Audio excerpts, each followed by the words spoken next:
Hello tout le monde, c'est Kasuke. Aujourd'hui, on se retrouve pour la suite et fin du DIY de Miko Orange Blossom.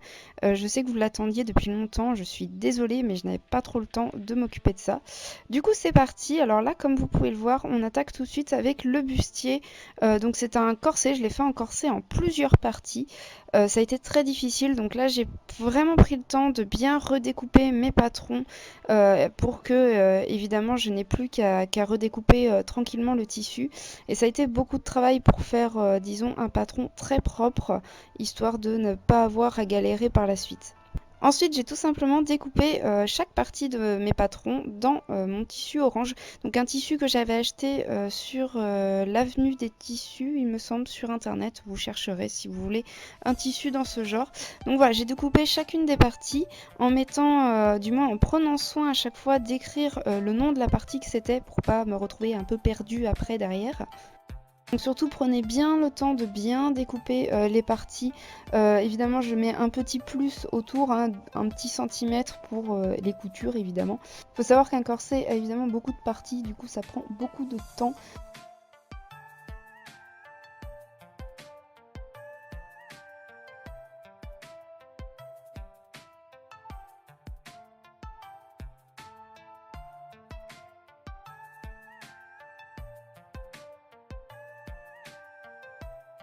Donc voilà, j'ai récupéré toutes mes parties, sauf la partie blanche hein, que je vais ensuite découper. Mais voilà, ça donne un peu tout ça.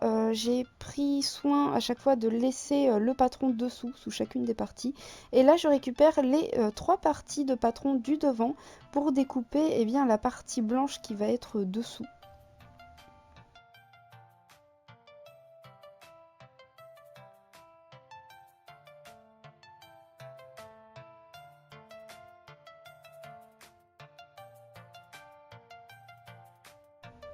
Et voici à quoi ressemble le corset une fois toutes les parties découpées. Et donc je vais pouvoir commencer à coudre chacune des parties les unes après les autres. Donc il faut savoir que je travaille avec la technique voilà, du tissu retourné encore pour évidemment qu'on ne voit pas les coutures, que ce soit beaucoup plus propre, plus agréable à voir du moins au niveau technique de couture, que ce soit plus joli. Et après je referme à chaque fois mon petit trou pour avoir toutes mes parties comme ceci. N'oubliez pas qu'il faut faire chacune des parties comme ça, donc ça prend énormément de temps, mais au moins chacune des coutures est propre. Et n'oubliez pas de repasser après derrière votre tissu. Pour ce qui est du dos, j'ai utilisé une nouvelle technique que je ne connaissais pas, donc à savoir les coutures smoke, ça s'appelle. C'est des coutures qui sont élastiques, voilà, pour que le dos puisse être élastique et que ça ne me gêne pas tout simplement. Ensuite, j'ai fait les petits détails du bustier blanc, hein, du devant. Donc j'ai ajouté les pinces et j'ai utilisé du fil un peu grisé pour faire les petits détails qu'on peut voir sur le costume, sur la figurine notamment. Et voilà, j'ai ajouté du simili-cuir pour faire le petit détail noir. Après, évidemment, une fois que toutes les parties sont repassées, sont cousues, je peux toutes les coudre les unes après les autres. Voilà. Donc voilà ce que ça donne. Là, le bustier est quasiment fini. J'ai juste ajouté une fermeture éclair sur le côté. Évidemment, de l'organza orange au niveau du dessous du petit détail noir. Ensuite, j'ai réalisé le petit badge qu'elle a sur le côté, donc qui va avec la petite fleur bleue, pour ceux qui ont un bon souvenir du costume. Donc voilà, j'ai encore utilisé la même technique, j'ai retourné le bout de tissu et après j'ai pu réaliser la fleur.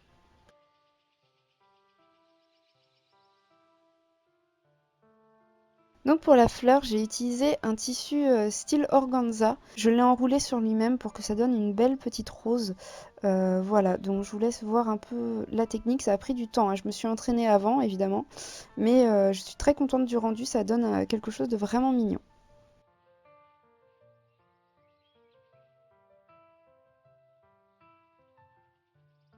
Après, pour les gants, c'est très simple. J'ai dessiné le patron de ma main et je l'ai découpé dans un tissu assez sky, on va dire.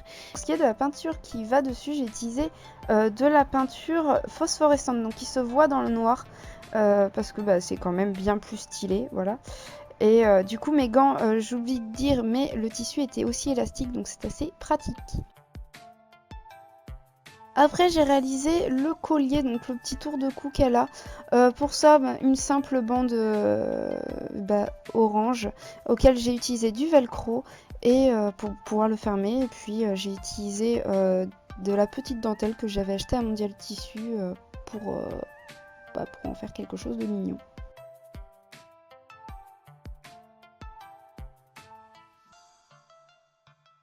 Du nœud qui va derrière, je ne vais pas revenir là-dessus parce que j'ai déjà fait un tuto sur comment faire des nœuds. En plus, vous en avez beaucoup sur internet, ce n'est pas compliqué du tout. Mais voilà, je vous montre un peu comment j'ai fait, vite fait. C'était vraiment pas compliqué. Et après, j'ai récréé une petite bande pour ajouter, pour que ce soit plus joli, qu'on ait un petit derrière mignon. Le problème de ce collier, c'est qu'il est assez lourd, notamment au niveau du nœud, et que le nœud est censé être derrière au niveau de la nuque. Et le problème, c'est qu'il revient sans arrêt devant, hein. J'ai beau tourner la tête toute la journée, il finit toujours par revenir devant, donc c'est assez chiant. Mais voilà, au moins le nœud est vraiment mignon. J'ai ajouté après, comme vous pouvez le voir, de la dentelle aussi sur les bords du nœud. Et voilà, et là votre tour de cou est terminé, hein. Il n'y a pas grand chose à faire dessus, c'est très très rapide, en 1 heure c'était fait.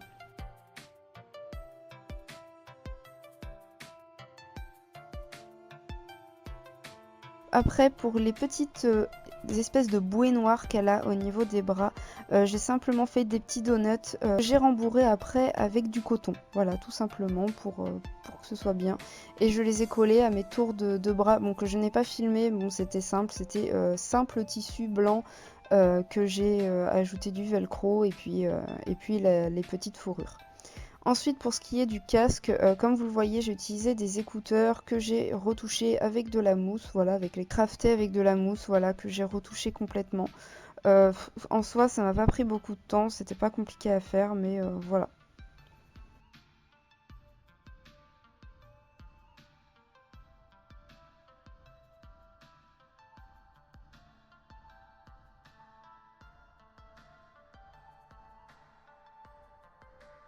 Rendu du costume, je vous montre vite fait parce que je n'ai pas tourné, comme vous voyez les grands rubans bleus, donc ça je l'ai utilisé, j'ai fait en organza avec du ruban blanc en plus et du fil de fer dedans pour l'onduler.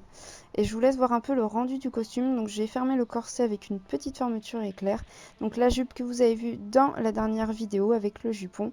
Et là, vous avez bien tous les accessoires qu'on a pu faire dans cette vidéo. Pour les bouées bleues, je vois que aussi, je vous ai pas parlé, mais je vous ai ajouté pareil de la peinture phosphorescente. Pour ce qui est des petites lumières derrière, donc j'ai utilisé des petits spots lumineux, tout simplement, que j'ai customisé avec de la mousse. Voilà.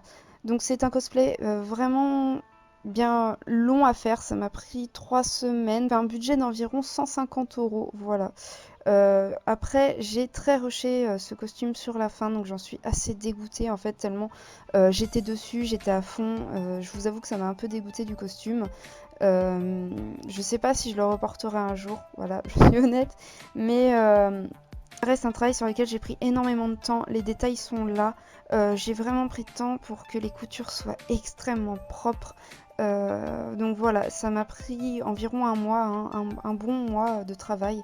Mais j'aurais voulu étaler ça sur un peu plus longtemps parce que ça a fini en rush et c'était vraiment pas agréable sur la fin. Donc voilà, c'est la fin de ce DIY. J'espère que ça vous a plu, j'espère que vous êtes contents d'avoir la fin. Je vous fais plein de bisous et à bientôt!